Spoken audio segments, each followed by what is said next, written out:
bike is out of the box along with the accessories that it came with. I'll go through those in a minute, but first things first, this body actually comes with a protective clear coating, which I will take off right now because we're going to apply the stickers later, and we don't want to apply the stickers on top of the clear coating.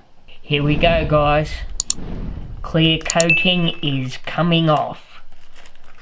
This is the fun bit. Look at that shine.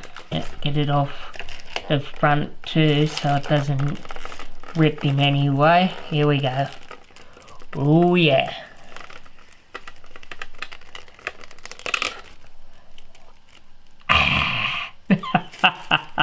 Alright guys, now that the clear coating is off the body, that is ready for stickers, so I'll put that aside now. Let's have a look inside this. And first up, yeah, very obvious it is. Really springy. Let's take a look at some of this guy's features, shall we? Alright, it includes a 2435 brushless motor that is 3900 kV. This is tiny. It also includes a 25 amp ESC receiver combo, and it also has got a servo that is 3 pins, so you can switch out the servo for another micro servo there. Another micro one will fit in there, so that's really good.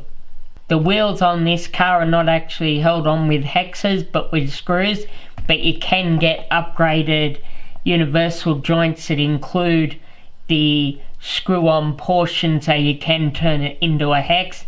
I plan on doing that. It has metal drive shafts at the rear and plastic drive shafts at the front.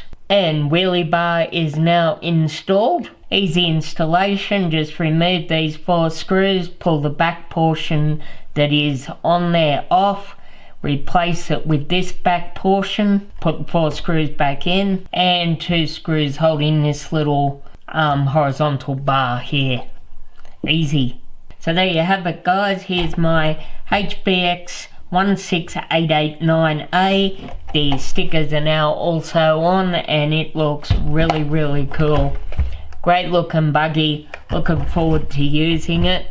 And as a side note, I've got on order a set of the oil shocks for it, which should change it because it's quite springy. That was probably a bit loud, sorry about that, but quite springy, so that will get rid of that springiness. And over time I'm also going to replace the gearing and stuff like that with metal ones and put the CVD drive shafts on, so I can then replace these screws on holding the wheels on with actual wheel nuts. But that's all in